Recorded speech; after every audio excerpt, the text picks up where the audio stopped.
Estamos de volta em mais um podcast 10 vezes mais, entrevistando a nossa querida Fernanda, onde nós vamos saber um pouco da trajetória dela, as dificuldades enfrentadas para chegar aonde essa grande empreendedora chegou.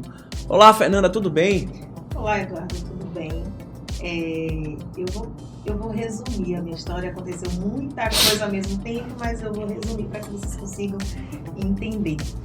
Eu vou começar por onde eu comecei, né? Eu sou da área da contabilidade e é uma área bem difícil de você crescer devido à concorrência, né? Às vezes tem deslealdade dos próprios colegas, mas enfim.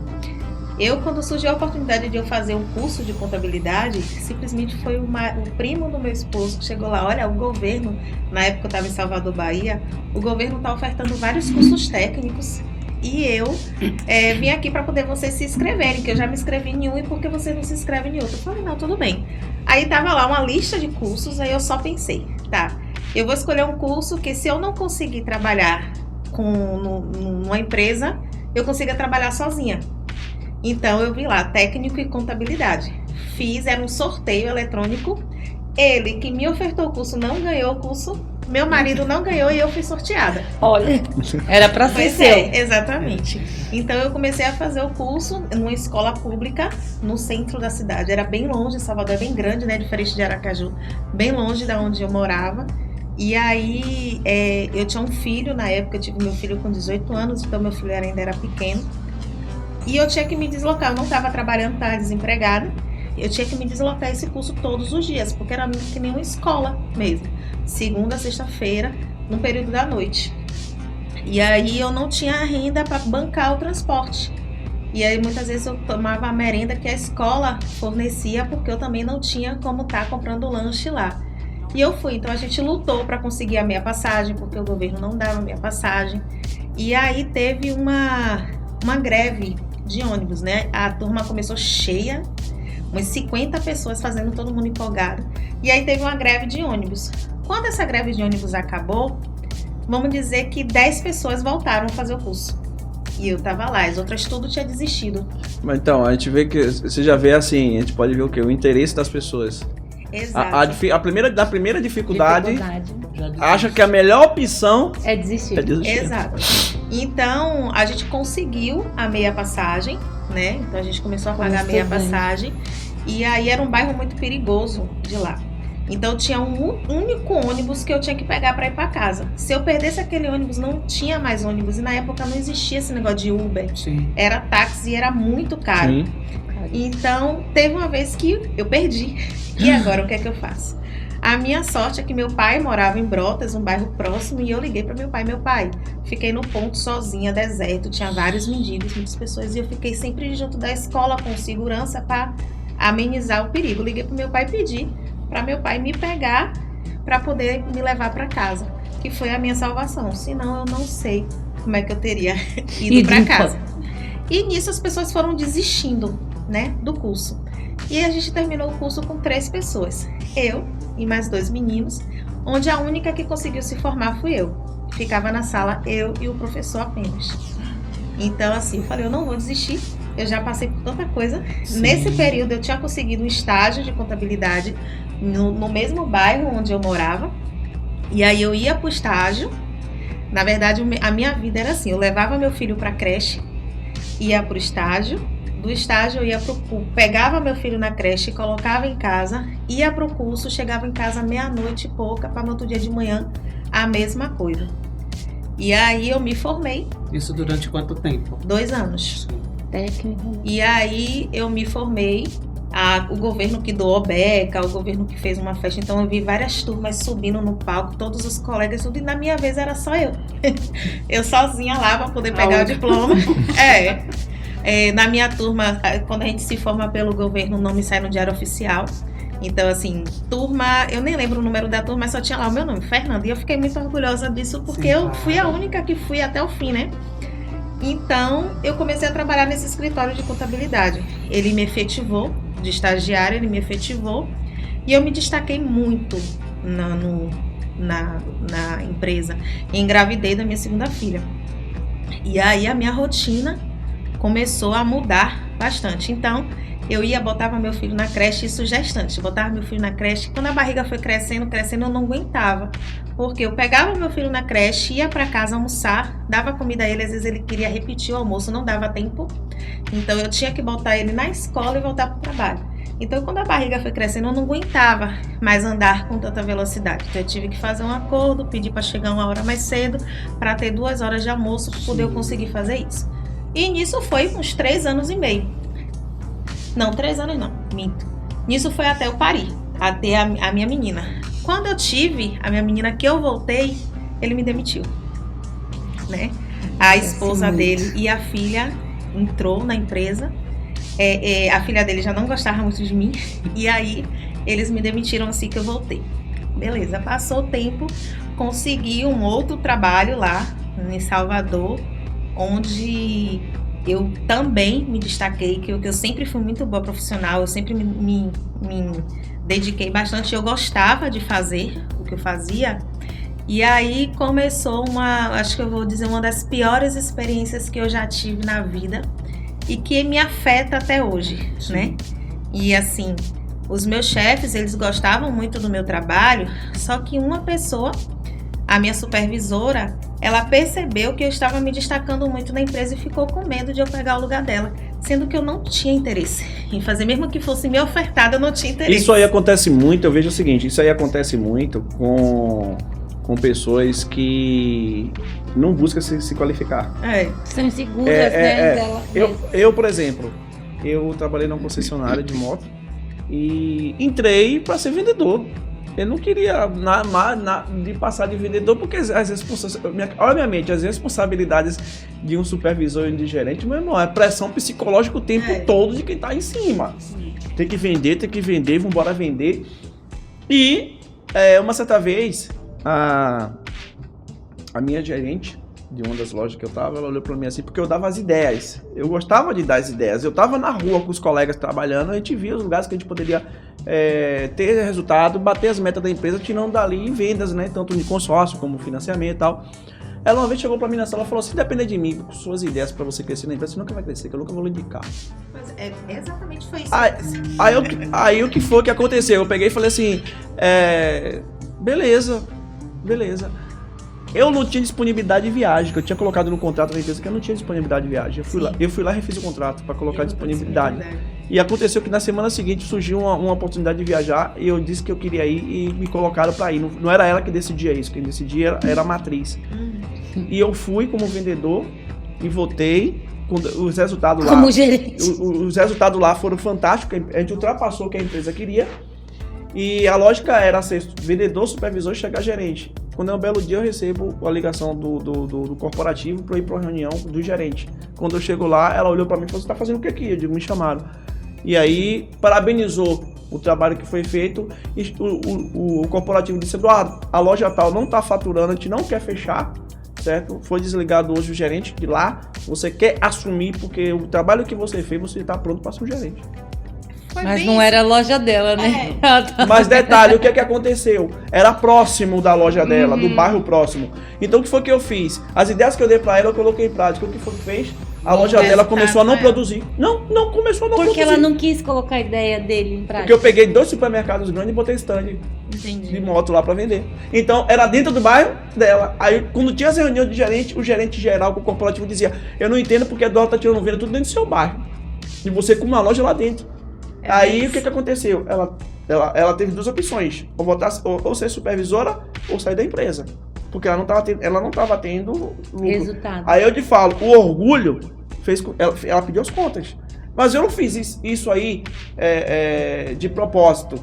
Mas às vezes acontece muito você ser desafiado. Não, e o que aconteceu comigo, além dessa questão, eu vou resumir aqui bem rapidinho. Ela saiu de férias e tinha pessoas mais antigas na empresa para poder tirar as férias dela. E o meu chefe me colocou para tirar as férias dela. Pronto, foi o fim para ela ali, de tirar as férias dela. Então ela começou a me passar as coisas por cima para poder eu não pegar, para eu não aprender, para justamente cair no erro. E isso não aconteceu, né? E aí ela organizava festas, eventos, chamava todo mundo, menos eu. Saía todo mundo da sala pro evento, eu ficava na sala sozinha. As pessoas que entravam no trabalho eram proibidas de criar vínculo de amizade comigo, porque senão ela demitia. Ela falou assim, se você criar um vínculo de amizade com o Fernando, eu te demito, porque ela tinha esse poder de demitir. Que perseguição. Então, assim, as pessoas já entravam com raiva de mim, Sim, né? claro. Então, eu trabalhava todo dia chorando e eu tinha 2 filhos, eu ganhava bem, eu tinha um plano de saúde, eu precisava do trabalho. E aí, o que mais me doía era que ela inventava mentiras comigo.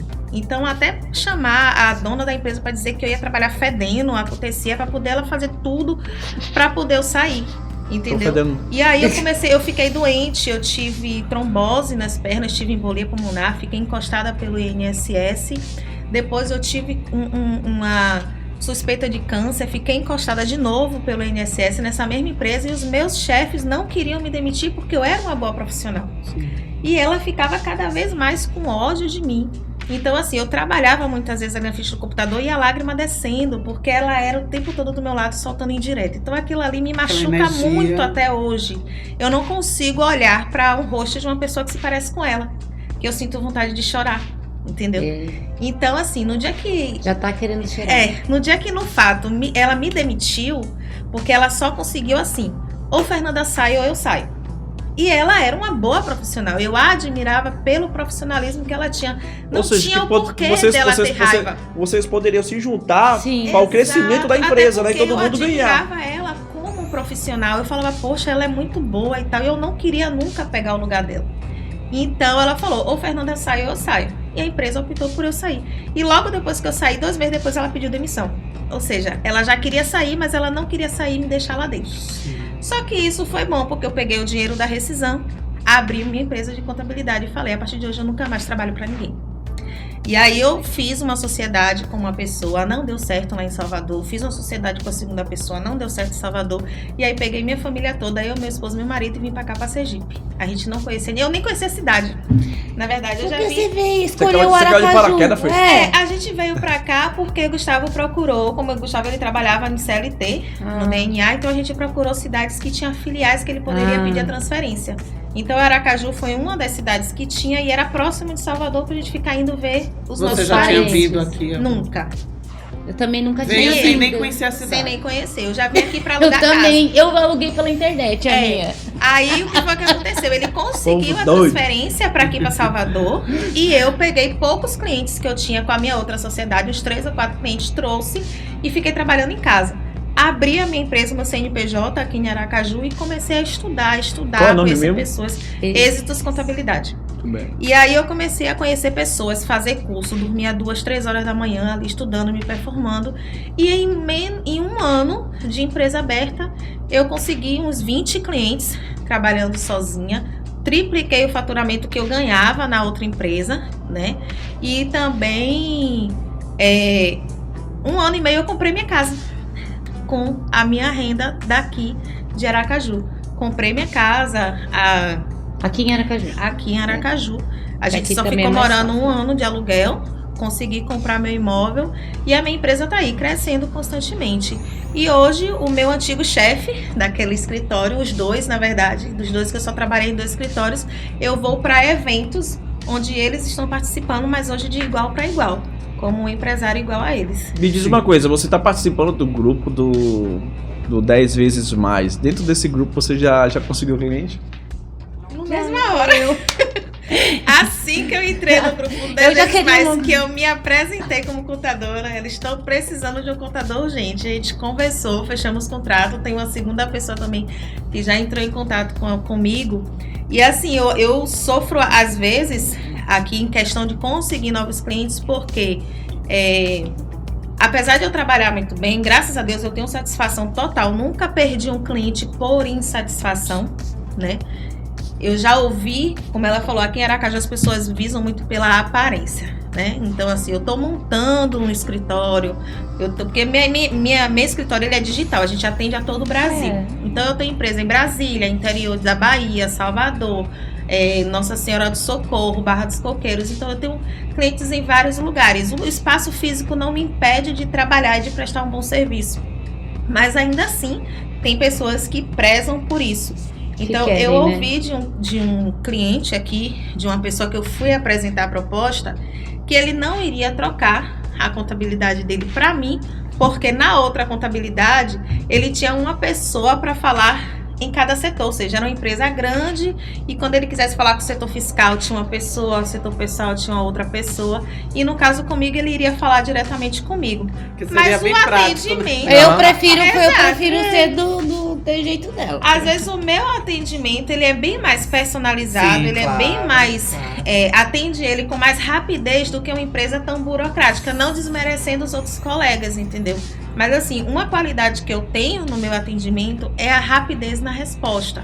Eu posso, se o cliente me importante. solicitar, Fernanda, eu estou precisando de um relatório, eu vou dar um prazo, olha, eu vou te entregar esse relatório em tal data, mas você nunca vai falar comigo, a não ser que aconteça alguma coisa assim, mas você nunca vai falar com a minha empresa e não ter resposta. Então a exigência dele é mais porque E ela você não- não tinha um espaço Exatamente. e funcionários para que e mostrasse para ele que a empresa era grande, né? Então ele não visou o seu bom atendimento, Sim. seu bom trabalho. Eu tenho pessoas que me ajudam, eu tenho uma pessoa que faz o meu departamento pessoal, eu tenho uma pessoa que me ajuda no fiscal, mas não são a pessoa que tá ali no computador comigo, entendeu? Sim. São outras empresas que eu pago para poder fazer um serviço, eu tô agora com uma funcionária comigo. Então, assim, eu acredito que o tamanho da empresa, ela não visa a qualidade de serviço que você presta. Sim. Até porque para aquele escritório grande se tornar grande, ele começou pequeno. Eu aprendi muito com um amigo meu, que é publicitário lá na Bahia, inclusive, que eles eram cariocas. A mulher era advogada e ele publicitário. Saíram, caíram de paraquedas para Salvador. Eles passaram, assim, dificuldade no início. E até que um dia ele fez um trabalho para um fazendeiro de publicidade. Que o cara ia botar uns animais em leilões. E esse cara abriu porta pro cara. E aí ele começou a fazer para várias fazendas e começou também a fazer para os eventos agropecuários de lá de Salvador. E começou a ganhar dinheiro. E ele fez que nem você, ele conseguiu através disso aí. E a Fernanda não é só contadora, né? A empresa dela envolve outra. O que mais me chamou a atenção é que ela não tá lá preocupada só com a parte burocrática. Ela quer que você cresça realmente. Exato. A gente acha que o cliente crescendo... Acho não, tenho Não, tem certeza. certeza. O cliente crescendo, eu cresço também. Sim. Então, assim, além da parte, eu não vou ser uma contabilidade que só vai entrar em contato com você para te entregar imposto a pagar, né? Ou então para te cobrar o valor do honorário. Se um cliente fica muito tempo sem manter contato comigo, eu ligo para ele: oi, tudo bem? Tá acontecendo alguma coisa? Tá precisando de alguma coisa? Nunca mais você falou comigo? Tem alguma coisa para poder falar? Quer pedir alguma coisa? Então eu sempre mantenho um contato constante, eu vejo né? assim, uma das grandes deficiências hoje que faltam em muitas empresas é justamente o pós-vendas do serviço. Sim. É porque, por exemplo, eu na Honda, como é que eu fazia? Tinha um dia que eu tirava na semana, a secretária me passava o fechamento da semana passada e eu não atendia ninguém, eu fazia reunião cedo, sentava na sala e o que eu ia fazer? Pós-venda. Eu mesmo fazia questão de fazer. Você falando de tal? Tudo bem? E aí, como é que tá a moto? Gostou? Eu tô aqui para dizer pro senhor que o senhor precisar pode vir aqui, o senhor pode me procurar. E falando nisso, o senhor não tem aí umas 2 pessoas para me indicar, não? Exatamente. Se ele tá satisfeito, ele vai indicar o teu serviço. E, ó, pessoal, uma coisa que funciona, já tô dando dica pra vocês aqui de ouro, tô dando dica pra vocês, e não vou cobrar consultoria por essa dica, que eu tô deixando já pra vocês aqui. Uma coisa que funciona é justamente você fazer o pós-venda, seja ele de que tipo de serviço for, e você pedir indicação. Sim. Porque se hoje eu pego 3 indicações da Simone, pego 3 da Diana e 3 seu, eu tenho 9 futuros clientes pra mim. Mas as pessoas, elas não querem ter trabalho, quer tudo fácil. Porque aí os textos que ela me deu, eu vou chegar lá: tudo bem, meu nome aqui é o Eduardo, eu trabalho no 10 vezes mais. A Simone, Isso é Safira, chamado de leads quentes, justamente. Né? Que é você já tem uma prova social, que você já efetuou um bom trabalho. Olha, ele trabalha para alguém que eu conheço e essa pessoa me indicou, então significa que ele trabalha certo. Trabalha De bem. 9 contatos, tenha certeza que de 9 contatos, no mínimo 3 eu vou fechar. Sim. E Eduardo, e os outros 6? Os outros 6 ficam na minha lista de espera. Eu não vou deixar eles morrer. Semana seguinte: olá, tudo bem? Sou eu de novo, Eduardo. Vamos fazer um trabalho, vem pra cá por 10 vezes mais, que a gente tem uma equipe aqui, você participar, tá junto conosco, vai estar aprendendo todo mundo junto. Eu vou estar vendendo cada vez mais o meu serviço, o meu trabalho. E vou captando mais. Vai chegar um momento que você não vai precisar fazer mais lead, porque aquelas próprias pessoas vão indicar você. É isso. Hoje de tarde mesmo, eu tenho uma reunião com um cliente que ele tá ameaçando fechar as portas, porque tá com dificuldade de vender, tá com dificuldade de precificar. Eu falei, calma, não se desespere. Vamos fazer o seguinte, vamos marcar uma reunião, eu e você. Eu vou ver no que eu posso te ajudar. Às vezes você não tá enxergando uma oportunidade que eu de fora posso ver, claro, né? Eu posso te ajudar a precificar melhor, eu posso ver o que você tá errando na estratégia do seu cliente. Quando a gente tá com dificuldade, a gente não vê a solução. Exatamente. Ele, poxa, eu vou gostar muito, porque eu já tô aqui sem saber o que fazer. Ele falou assim, Fernanda, eu não vou ter mais condições de te pagar, eu vou encerrar o contrato e tal. Eu falei assim, não, vamos tentar resolver. Vamos reduzir, nesse momento a gente reduz um pouco o valor do seu honorário, já que você está com dificuldade. Eu te ajudo nessa questão e quando você voltar ativa, a gente retoma a questão da sua empresa. Porque eu acho que a gente, tendo esse tipo de tratamento e ajudando o cliente a crescer, além de a gente ter a satisfação de ver o seu cliente bem, isso vai gerar uma oportunidade para mim. Sim. Né? Uma prova social. Isso que eu ia falar, porque, tipo, a pegada do empreendedor, eu acho que é essa, e a pegada pessoal também. É você ajudar pessoas da forma que você pode, né? Você ajuda na sua área dele. Atrás de um CNPJ existe um CPF. Você tem que aprender a se conectar com esse CPF. Claro. E assim você está criando possibilidades para ele e para você. E que muitas das vezes ele está pagando por uma coisa para você que não é nada demais você solucionar outra coisa que só vai ajudar no seu crescimento com aquela empresa. Ela, poxa, eu paguei para isso, para a Fernanda, mas a Fernanda me ajudou nisso. Isso, o que eu vou fazer com ele hoje é tipo uma consultoria financeira. Porque pessoas cobram R$1.500, R$2.000 para fazer uma consultoria delas. Logicamente, eu não vou pegar ele e fazer uma consultoria, mas assim, eu vou direcionar ele aí para um caminho certo, já com o pacote que ele já tem comigo. Por quê? Quando eu ofereço para o cliente, eu não ofereço um serviço de contabilidade para pagamento de imposto. Isso está incluso. Isso está incluso porque é necessário a gente andar em dias com fisco, né? Porque senão empresa nenhuma sobrevive. Mas eu vendo relacionamento, eu vendo soluções, eu vendo oportunidades de negócio. Então, é essa a pegada da minha empresa. Entendeu? Então, assim, eu já tentei algumas oportunidades, até com o CRC daqui, eles são bastante fechados, não quiseram nem sequer me ouvir. Então, como o Eduardo falou da outra vez, a gente tem que olhar para além. Se não dá certo aqui em Aracaju, eu vou tentar em outro lugar. E até a hora que vai. E parece que Deus estava nos conectando, porque eu fiquei assim, Eduardo, quando a Expo Bullying acabar, eu quero conversar com você. Porque eu queria fazer um projeto com ele de palestras, de cursos, para educar empreendedores que estão com dificuldades na gestão, essas coisas. E ele foi e veio com o projeto 10 vezes mais, que é um projeto até maior do que eu estava pensando. Entendeu? É isso aí, galera. E aqui agora, como vocês mesmos viram, essas 3 grandes empresárias aí que vocês acabaram de conhecer. A Simone Safira na área de estética, que vai estar aí passando para vocês aí no videozinho abaixo aí, o endereço dela, o telefone de contato, rede social para você estar em contato e ir lá conhecer o espaço é maravilhoso, eu já tive lá, vou voltar lá e fazer um vídeo diretamente de lá para vocês conhecerem, certo? Tem a nossa querida Diana também, que também tá aí, a Diana dos Cílios, nas redes sociais dela você vai se encantar, certo, com os cílios. Entre em contato com ela aí, com as redes sociais dela, telefone de contato para poder você marcar o seu horário, ir lá e conhecer de perto esse trabalho maravilhoso que ela vem fazendo, deixando a mulherada com isso aqui tudo grande lá, os cabelos, tira cabelo, bota cabelo, faz. Praticidade, é praticidade. Eu não sei, o nome fica para você. Eu digo que bota cabelo, tira cabelo no zóio. Pra ficar com aquele olhar. Pra ficar com Tem a Fernanda aí com a empresa dela, que é a Êxito, para você que quer organizar a sua vida na sua empresa. Entrar em contato com a Fernanda, ela vai te dar todo o feedback. E o programa 10 vezes mais vai trazer essas mulheres aqui o mais breve possível. E agora elas vão contar o que aconteceu com elas através desse podcast 10 vezes mais. E se você quer conhecer mais sobre o podcast 10 vezes mais, vai deixando o seu likezinho aí, certo? Que ele é muito importante para nós. Segue a gente lá naquele sininho para poder você nas notificações, se inscreve no canal, porque vai vir muitas novidades para vocês não ficarem de fora. E se você que é empresário, quer saber como você pode patrocinar, ser um patrocinador, e a gente fazer um belo trabalho com a sua empresa também, entre em contato, certo? Com o telefone que vai estar aí, e nós vamos ter o maior prazer em poder te atender. 10 vezes mais não é só um podcast, 10 vezes mais é uma consultoria, 10 vezes mais é trazer você para ficar conectado com o mundo dos negócios. E até o próximo podcast.